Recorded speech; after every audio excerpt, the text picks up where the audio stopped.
Dog ears, anatomy and physiology.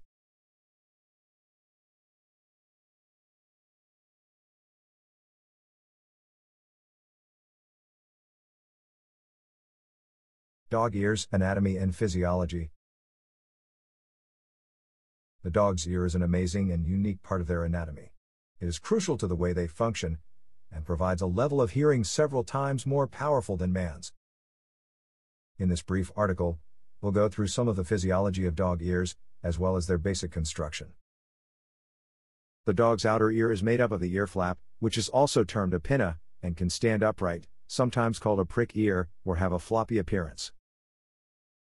The ear flap acts as a funnel to direct sound through the ear canal, and can be rotated in several angles, and perked up or let down in some dogs to heighten or dampen the sense of hearing. Dog ears are extremely sensitive, largely because they are constructed so differently than the ears of humans.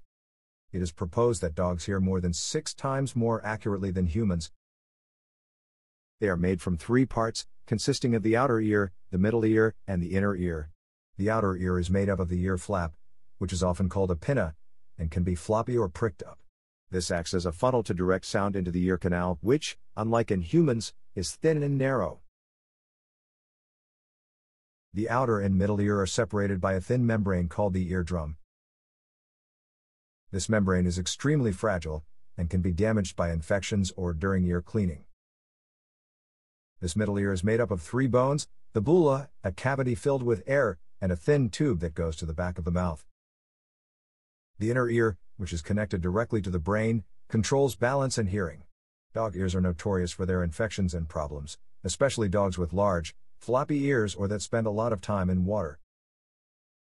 Dogs that have lots of hair in and around the ears are also prone to ear infections. If the ear gets itchy for whatever reason, some dogs develop skin conditions that lead to constant scratching. Scratching it may result in loss of hair on the ear flap or even at the ear's base. Overly severe scratching may even lead to tears at the ear's edges. Damage to the dog ears can cause bleeding between the skin and the cartilage of the ear flap, which is called a hematoma, much like a severe bruise. The ear flap gets swollen and hot and painful, much like a bruise.